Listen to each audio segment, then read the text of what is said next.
Hello, Aquarius. Welcome to the Plaid Sheep Oracle. Your reading is about a new way to create. We begin with a card from a homemade deck, the Nectar card. So all the sweetness. I don't know, just that word nectar.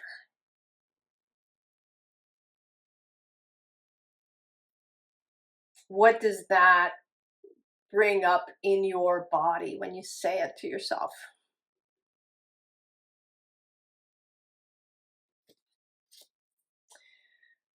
The visible underlying is conjuring. So bringing something into being.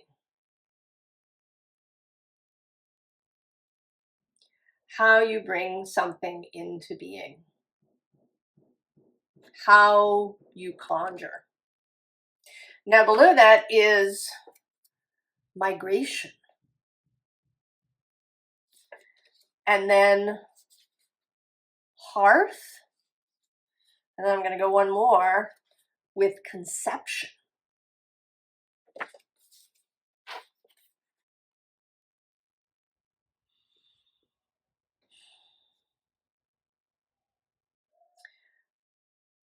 How you go about creating something and why. Of course, the why is always important.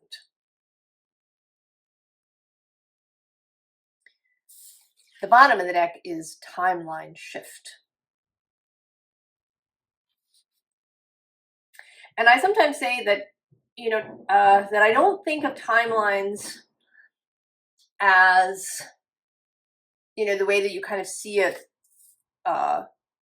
on, science fiction shows with, multiple Earths, sort of multi-universe theory of quantum mechanics, where there's a whole, other thing that's distinct. I think of timelines as something that we occupy. We kind of carry them around with us, like a turtle carries a shell, kind of. Although that's not nearly sophisticated enough as a metaphor, but I haven't really got one. So we like move with the timeline comes with us, we create it as we go.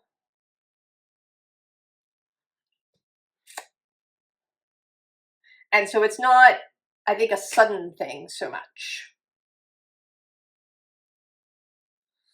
I think it's something that you shift into.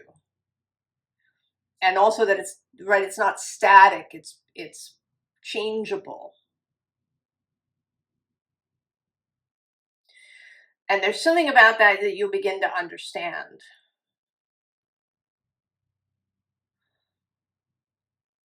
I'm going to tell a little story of something that happened to me yesterday. I was out walking around and I paused to look up an address on my phone. And this woman came up to me and she said that she was a shaman and that she had a message.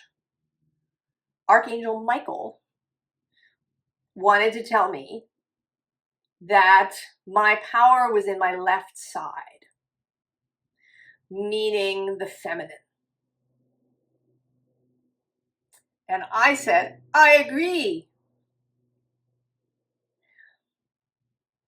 And then we had a sort of a beat, and then I said, thank you, and she went away. Just like there's just this moment. And I had been led here.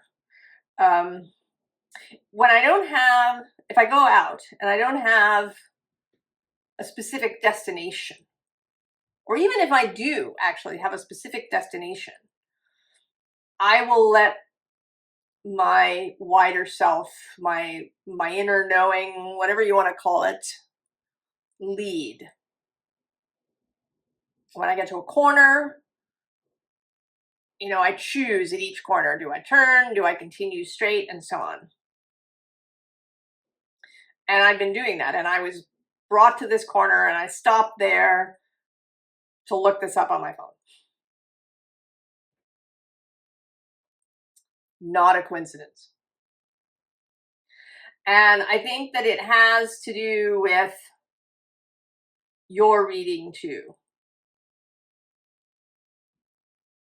And this is not to say that you shouldn't go out and be active in your life. But that in this creational phase, the kind of beginning moments of something,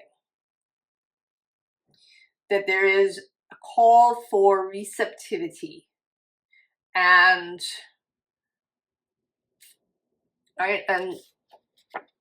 thinking about things like nectar. Because what we have here is the Nine of Cups.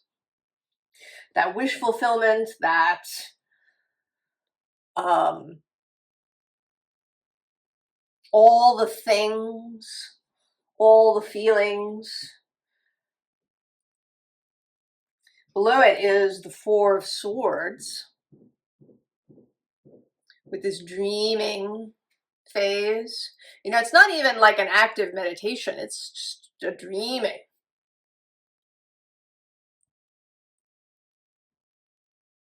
And below that, I am just seeing now is the Wheel of Fortune, that the movement of the universe, the movement of source, the ability to create, the movement of those timelines.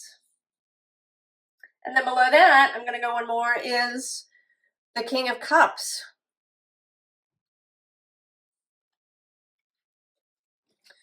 This watery sense. Now the bottom of the deck, not surprisingly, is the Eight of Swords.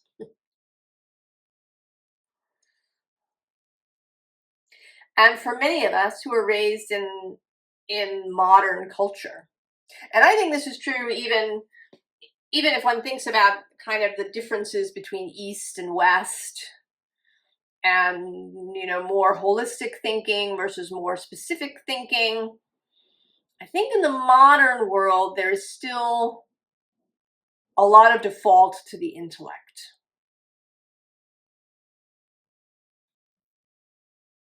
That intellect is the thing, the way to proceed.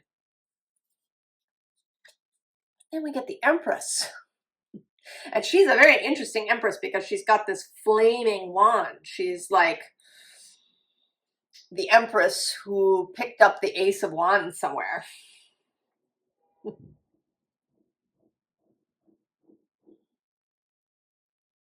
So there is a flaming heart to this. And, she is approaching you. And I see you as this Hierophant.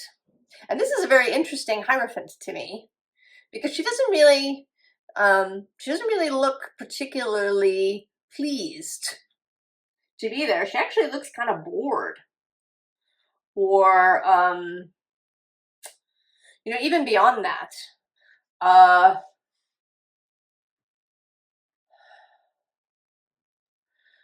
little trapped. These sort of little helper dudes are looking a little, demonic to me, right? They have a kind of, they're odd, as if maybe she's trapped there.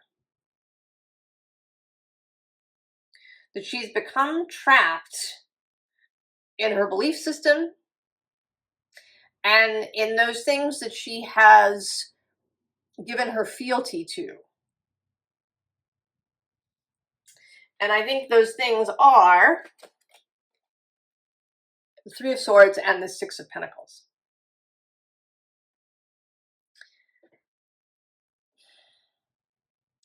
A need a need to keep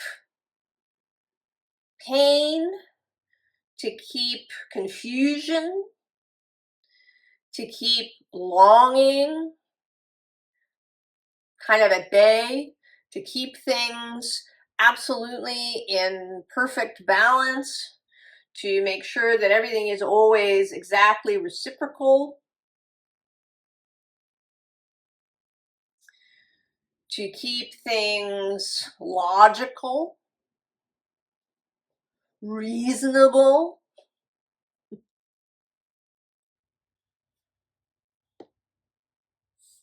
normal,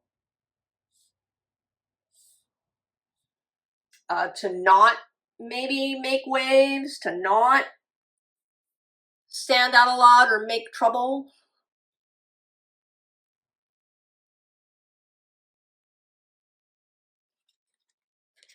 And this is not to say that if you proceed to see your life as filled with nectar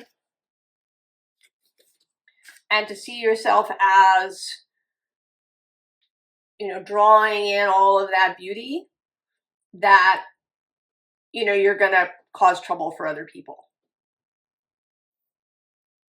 I actually don't think that you will. I don't, you know, in fact, I don't have a sense here at all of you, you know, kind of in a change maker role. I don't think that that's what this is about. I feel like there's a call for a whole kind of shift in how we, you know, interact with the world and how we think about it.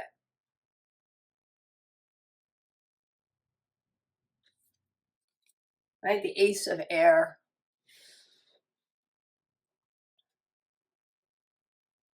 This card, of course, always invokes that chord, the first chord played in the creation of a new world, the first sound.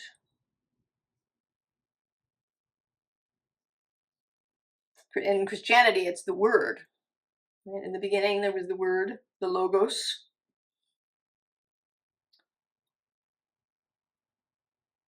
But it's a sound.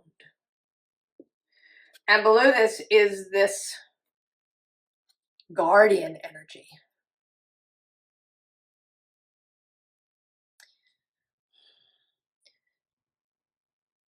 And he seems expectant. I mean, not, I don't want to say that he's waiting or even that he's expectant. He is present.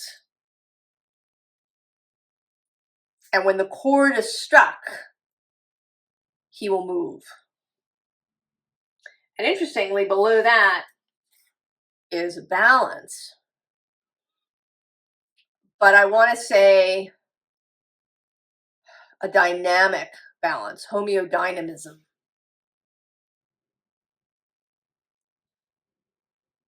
Not something that's rigid.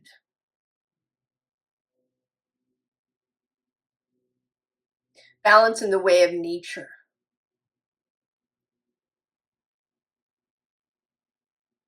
You know, in nature, not everything is equal. Different beings in nature do different things and take different quantities of resources,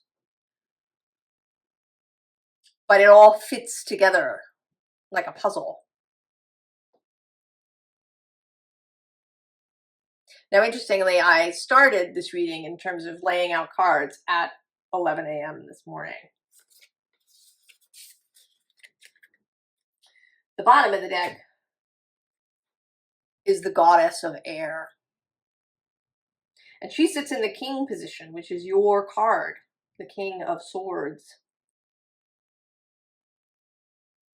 But here shown in a more receptive, certainly the feminine. You know, she is doing things, but she is also feeling into the web.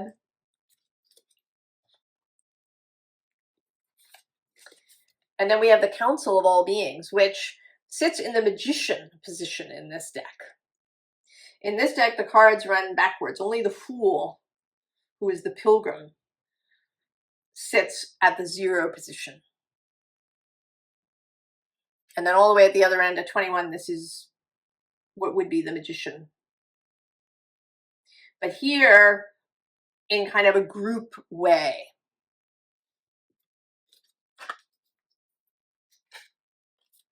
And then the Star, also your card. But here she is submerged in the water. She's not the water bearer. She is submerged.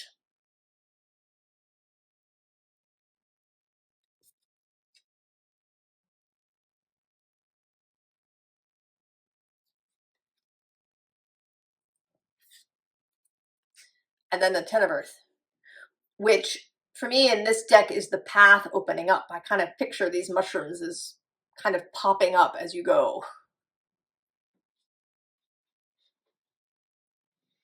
Being led. And this too is a co-creation, because it isn't just that the universe is leading you, it's also your own soul. It will always be the loudest or the most present voice. It is you. You are leading yourself. And then we also have the Ace of Earth with this bag filled with growing, with beauty, with nectar. I always see this bag, or I often see this bag, as that magic bag that you encounter in fairy stories that refills itself.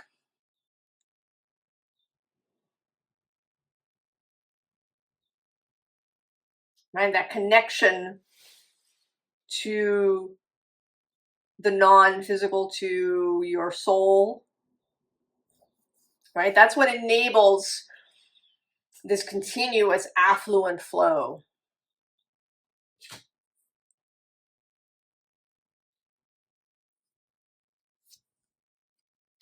The World. And I see this as you, Aquarius, here.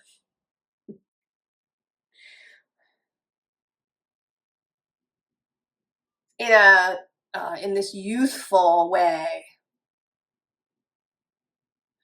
The bottom of the deck is this 4 of Swords repeating itself. This dreaming.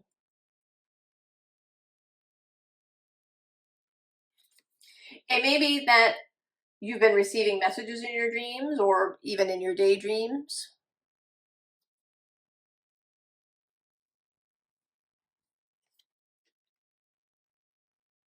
That information is coming through alternative channels.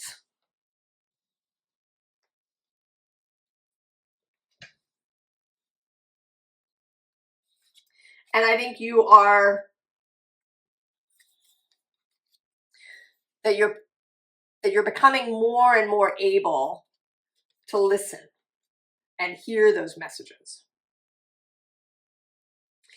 Now the next 3 cards, we have the King of Jazz, King of Wands, Queen of Roots, Pentacles, and the Page of Roots. And they feel, kind of like a band that's coming together. Whenever this deck comes out, there's a lot of musical metaphor. But we already have that with this first note being struck. I think you're going to learn to move to your own music, or to the music that you're making with Source. Because the last thing here is this Ace of Pentacles, this Ace of Roots, your own instrument.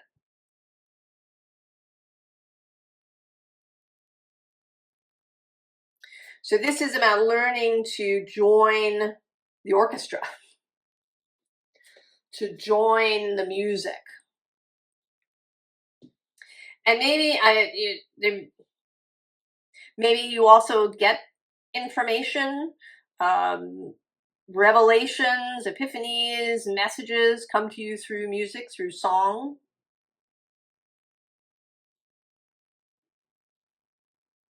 I have what I call my inner DJ. Sometimes I'll wake up in the morning with a song in my head, or one will come to me during the day out of nowhere. It's not a song that I've heard earlier in the day or even in the days previous. It just shows up. There may be that too. And you are an air sign, so the idea of things coming through the airwaves, through the ethers,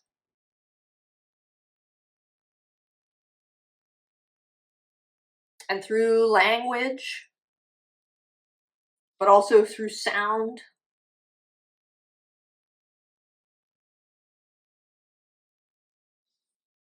It may be a way, if you have difficulty feeling your feelings,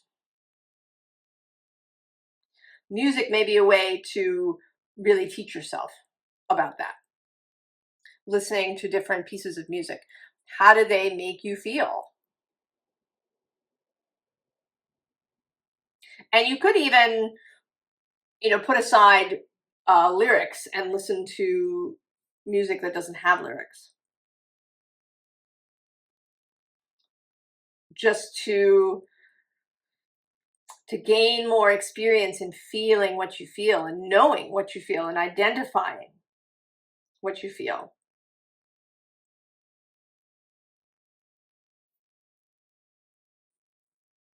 Because that's part of the guidance system. How we feel about things is part of the guidance system. And it's also calibrating the guidance system. Because it can get screwed up when we're children. Our guidance system, our compasses get distorted. So finding the way back. And music, I think, is kind of good because it, especially just music without words, because it's low risk.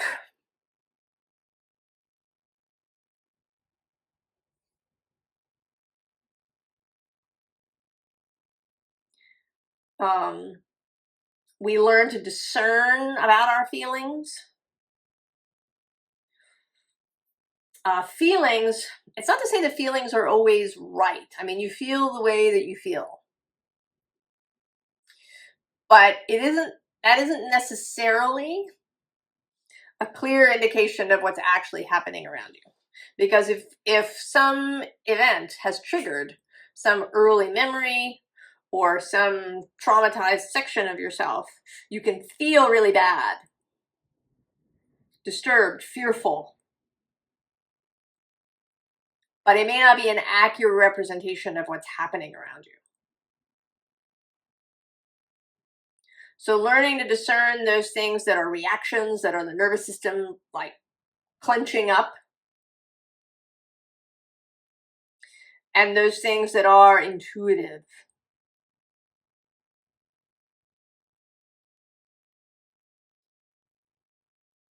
That want to guide us. It's all about subtlety.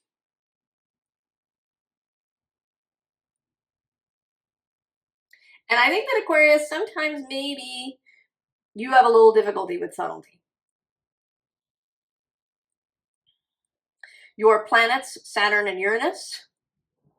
Saturn, well, I suppose they both have the capacity for subtlety, but Saturn more than Uranus. But they're very straight, they're kind of strong planets. The other air signs, Libra has Venus, and Gemini has Mercury, kind of the king of subtlety, of nuance.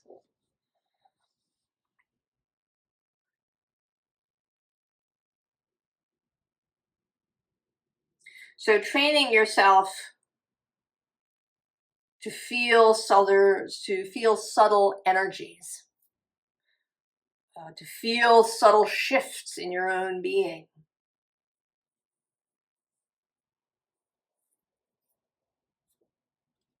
So then the Wheel of Fortune again.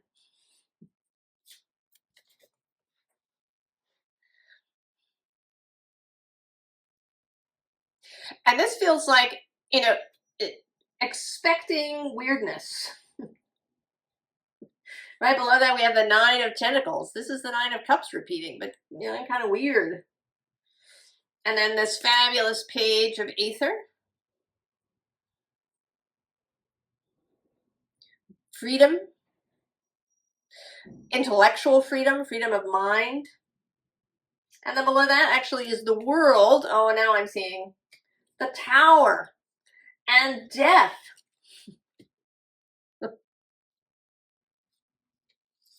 So there's all this possibility for change.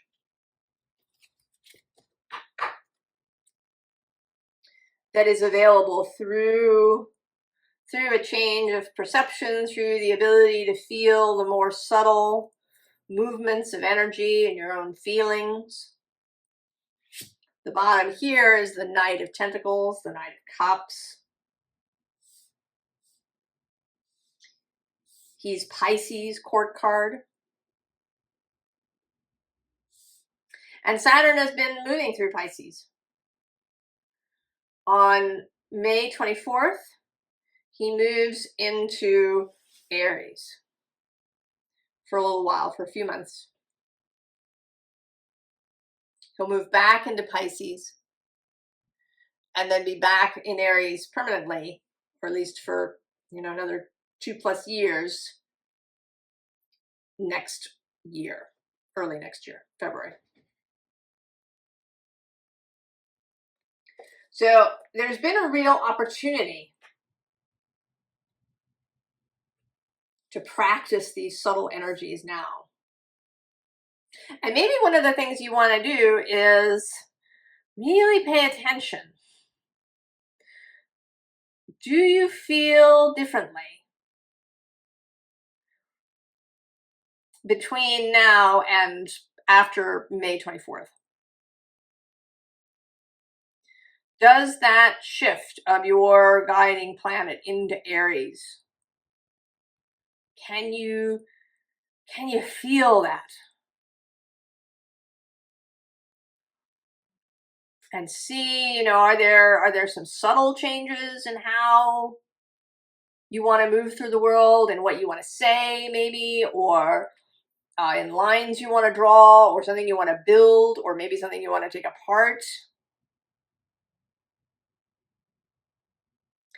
And then pay attention again when he moves back into Pisces.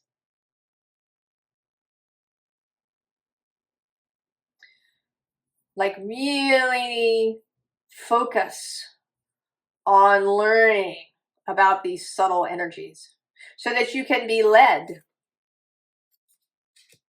so that you can follow this path easily and not have to struggle, so that you can join this orchestra.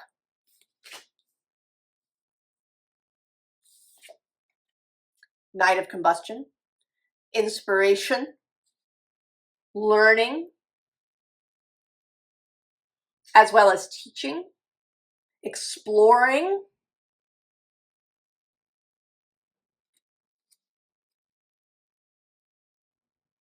I mean, he has a very sort of magician-y vibe in this deck.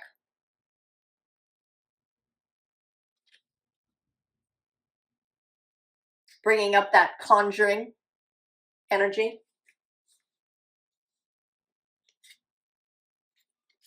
And then the Five of Tentacles.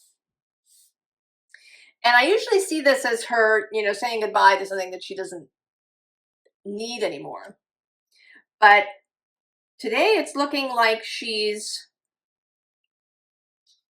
feeling what's in front of her, the ocean, the moon, the ship. Like she's kind of sending her mind and her tentacles, her mental tentacles out to feel these things. And that's where the inspiration lies, is in this subtle realm.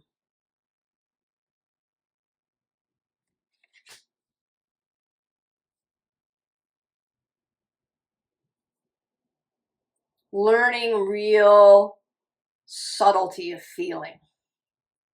Right? Like people who taste wine or any kind of food that have a really trained and developed palate. You know, it's not necessarily that they have more taste buds. They have spent the time to really pay attention in detail. Or people who make perfumes. Often they're called noses.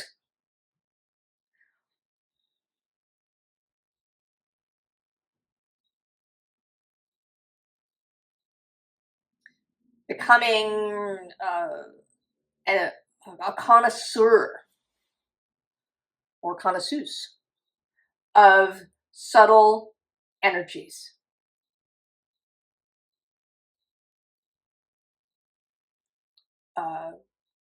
And focusing that feeling on, right, finding the nectar. Becoming a connoisseur of nectar.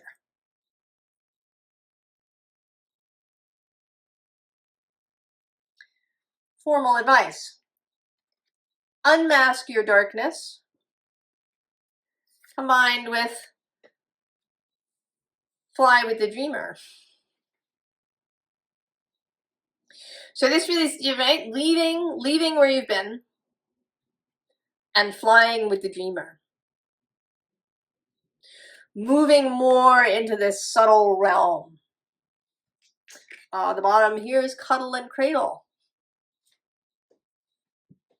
More feeling energy. And I want to say sending all of the senses out, including the mind, right? Mind, feeling, heart.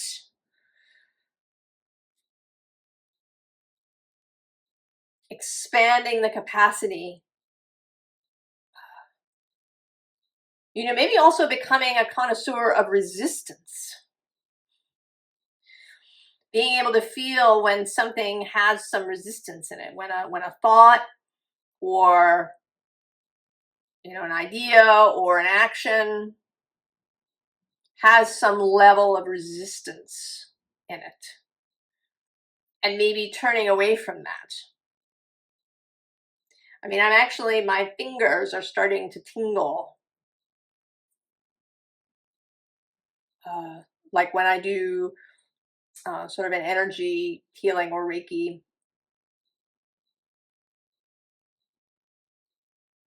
So exploring that, Aquarius.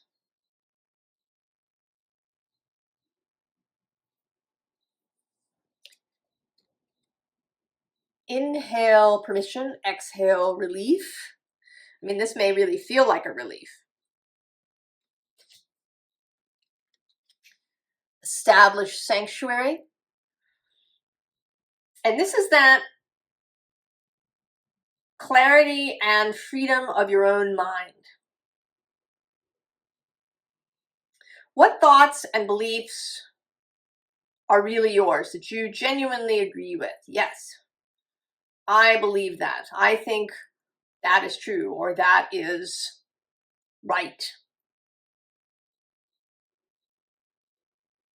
or that is beneficial, as opposed to what you might have been taught. And you were probably taught some things that you do agree with. And then some things that you don't. Right? That defending something that's no longer working for you and freeing yourself from having to stick to that. You know, I kind of see the Empress arriving here and handing over this flaming wand to re-inspire the Hierophant.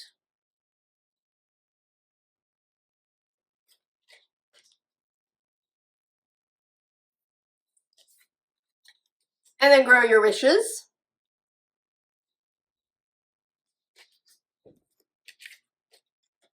This radiates self-compassion.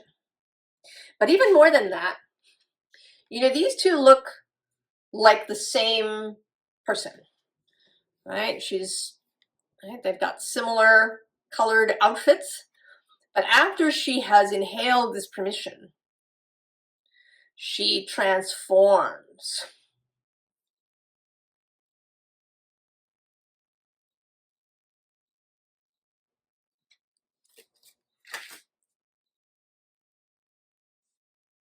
Aquarius, freeing yourself,